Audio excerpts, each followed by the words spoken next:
Bapak Bismi Khalidin, langsung dilanjut. Ya, terima kasih. Assalamualaikum warahmatullahi wabarakatuh. Bismillahirrahmanirrahim. Alhamdulillahirabbil alamin wassalatu wassalamu ala alihi wa sahbihi ajma'in amma ba'd. Yang kami hormati Bapak narasumber, Bapak Ketua Pusat Penelitian, dan Bapak-bapak para peserta seminar. Jadi karena waktunya sangat singkat, saya masuk pada presentasi. Judul penelitian saya adalah Analisis Stabilitas dan Kinerja Pembiayaan pada Industri Perbankan Syariah Nasional. Analisa terhadap pengaruh kebijakan moneter terhadap perbankan syariah nasional. Jadi kenapa ini kita bahas? Karena dalam ilmu perbankan, keuangan, dan ekonomi itu yang sangat penting itu adalah stabilitas dan kinerja. Dan dalam perbankan, dalam dunia perbankan itu yang sangat penting lagi adalah pembiayaan. Nah, di samping itu, di Indonesia ini, meskipun perbankan syariah sudah ada undang-undang perbankan syariah, bahkan di Aceh ini ada kanun lembaga keuangan syariah, tapi kebijakan moneternya itu belum bersyariah. Nah, jadi kita ingin melihat bagaimana sejauh mana stabilitas dan kinerja pembiayaan kebijakan moneter. Nah, dan termasuk juga apakah faktor-faktor yang mempengaruhi stabilitas dan kinerja pembiayaan itu, apakah dari aspek ekonomi dan aspek-aspek yang lain. Jadi metode yang penelitiannya adalah selama 10 tahun dari 2010 sampai 2019 data yang dipakai. Dan ada 5 pembiayaan yang akan kita cari. Yang pertama pembiayaan berbagai hasil, PLS-FIN, Mudarabah Financing, Musyarakah Financing, Murabahah Financing, dan pembiayaan total. Jadi ada 5 pembiayaan yang akan kita kaji. Nah, dia sejauh mana pembiayaan tersebut itu dipengaruhi oleh kebijakan moneter. Lanjut. Jadi metode analisis yang digunakan adalah FAR, Factor Auto-Regression. Ini adalah suatu analisis regresi statistik yang menggunakan data time series. Kemudian OLS, Ordinary Least Square. Ini juga begitu pada variabel-variabel yang multi regresi. Kemudian juga menggunakan statistik sederhana, yaitu korelasi Pearson. Ini korelasi Pearson ini sangat sederhana. Nah, ini hanya untuk menambah saja atau menguatkan hasil yang dihasilkan oleh FAR atau OLS tadi. Alat regresi yang digunakan adalah FUSE dan SPSS, ya.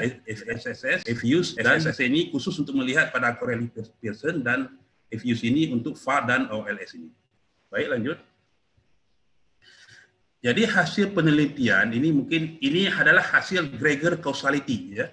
Hasil Gregor causality dan juga Pearson correlation. Lanjut terus. Pearson correlation.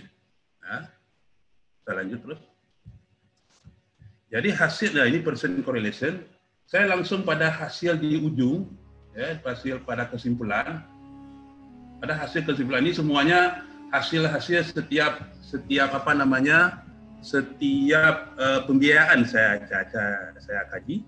Jadi hasilnya apa yang kita temukan bahwa ternyata kebijakan moneter dengan instrumen suku bunga dan suku bunga SBY Jakarta Interbank Rate Offer Rate itu ternyata mempengaruhi pembiayaan pada perbankan syariah. Itu intinya. Pengaruhnya itu adalah bisa dari pembiayaan itu sendiri dan bisa dari PSR, Profit Sharing Rate. Jadi dari segi tingkat bagi hasil. Makanya wajar kalau ada masyarakat mengatakan bank syariah itu secara bagi hasilnya itu kok sama-sama saja dengan bank konvensional itu. Nah, coba ke belakang sedikit pada Gregor causality pada tabel satu lagi. Ya, nah, coba ini bisa kita lihat saja di sini misalnya. Ini sudah. Nah, dibalik lagi, sudah. Di tabel satu lagi bukan? Ya, oke. Ya. Nah, ini bisa lihat saja di halaman di baris pertama.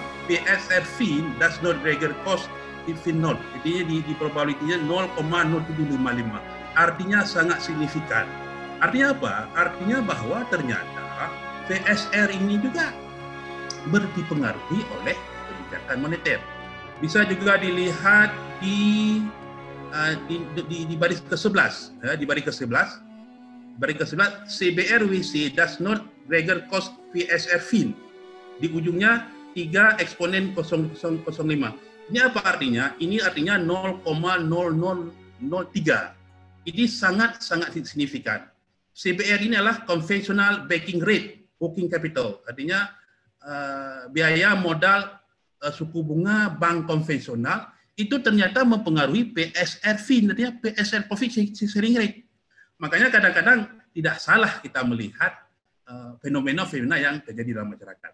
Kesimpulannya adalah bahwa kebijakan moneter dengan instrumen suku bunga SBI ataupun BI rate ataupun GBOR itu mempengaruhi kinerja dan pembiayaan perbankan syariah.